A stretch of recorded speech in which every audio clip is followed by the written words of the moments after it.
Welcome to New York, 1848. Today is July 19th. Something pretty important is occurring here today. It is all about women's suffrage. But first, the backstory. Everyone knows about Martin Luther King and his fight for African American rights. Yet not many people know about women and the struggle for their rights and the convention that started the whole fight. Remember the Ladies by Abigail Adams in 1776 was a huge event in women's suffrage. Abigail Adams was only known as the wife of John Adams until she felt the need to speak her mind and wrote the Remember the Ladies letter to her husband. Abigail wrote the letter to inform John and his fellow members of Congress how she felt about the Constitution of the United States and how it talked about men having more power than women. As said in her letter, I long to hear that you have declared an independency. And by the way, in the new code of laws, which I suppose it will be necessary for you to make, I desire you would remember the ladies, and be more generous and favorable to them than your ancestors. Do not put such unlimited power into the hands of the husbands. Remember, all men would be tyrants if they could. If particular care and attention is not paid to the ladies, we are determined to foment a rebellion, and will not hold ourselves bound by any laws in which we have no voice or representation. Educating women developed slowly with Worcester, Massachusetts, opening the first public high school for girls in 1824. Oberlin became the first college to admit women in 1837 with separate courses, thereby illustrating ambivalence at truly educating women. In 1824, in Boston, Massachusetts, an all-girls high school was opened for them so the girls of Boston could be educated. 13 years later, Oberlin College began to accept women in their program. Although women enrolled at Oberlin, they had to be in separate classes. But still, it was a great opportunity for women to be more educated.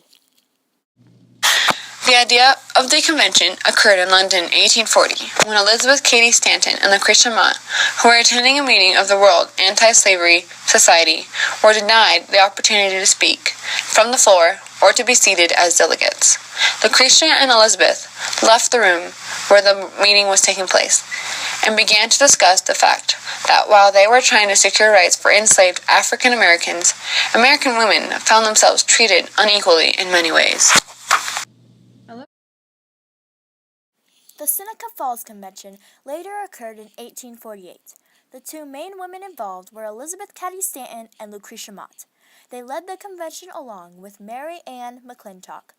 Elizabeth Cady Stanton opened up the convention with her address speech. In her speech, she had said, "We have met here today to discuss our rights and wrongs, civil and political, and not, as some have supposed, to go into our detail of social life alone. We do not propose to petition the legislator to make our husbands just, generous, and courteous, to see every man at the head of the cradle, and to clothe every woman in male attire." There were 300 people who showed up to the convention on July 19th and July 20th. 260 of the attendees were women. 40 men also showed up to participate and hear what Lucretia Mott and Elizabeth Cady Stanton had to say about women having the same amount of responsibility and rights as men. On July 20th, the last day of the convention, Elizabeth and Lucretia asked all the attendees to sign the Declaration of Sentiments.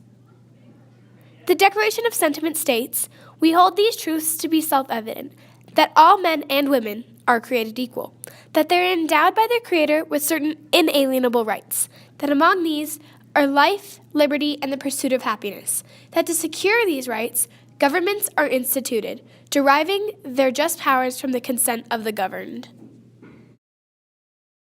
How did the Seneca Falls Convention affect women's rights today? That's where we were before the convention.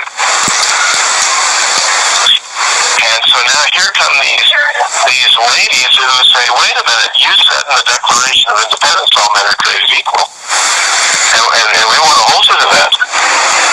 And we want to say that men means inclusive mankind.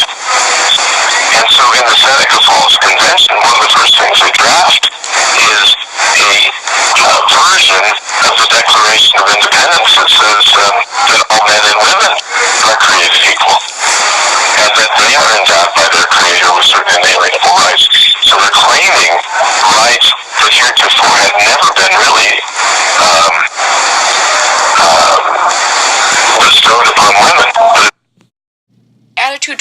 unmarried woman was integral in the women's suffrage movement, because most of the women in the suffrage were spinsters.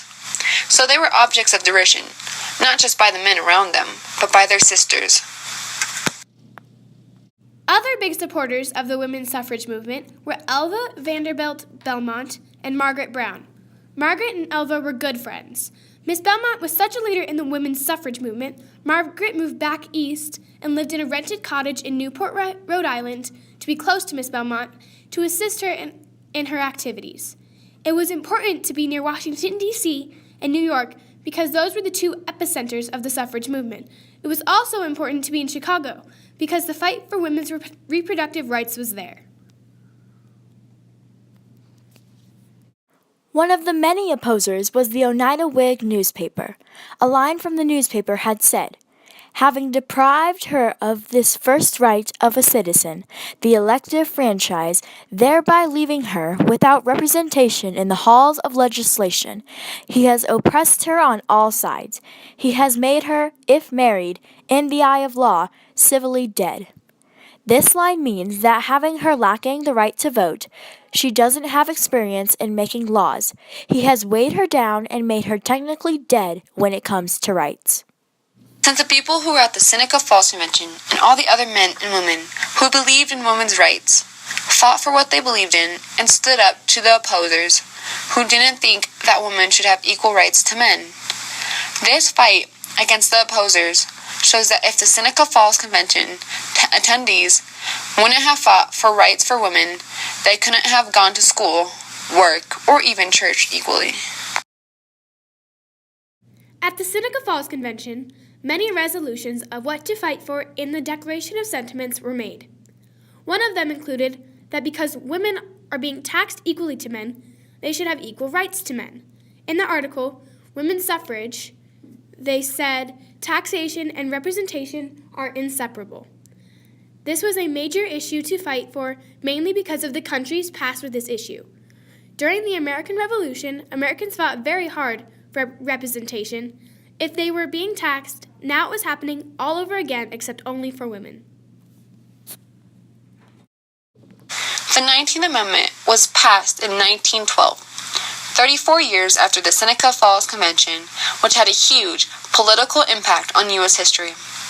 The 19th Amendment states, "The right of the citizens of the United States to vote shall not be denied or abridged by the United States or by any state on account of sex."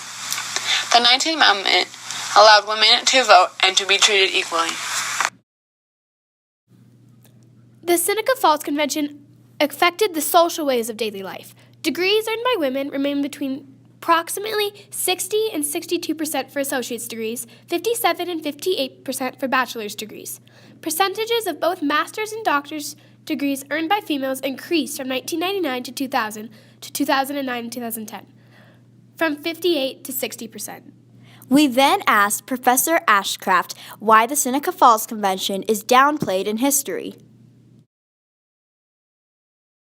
Because men like history. That's true.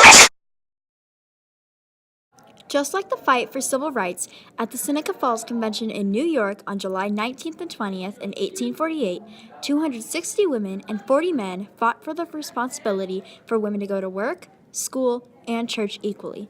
They met to approve of women's rights for equality and the right to vote.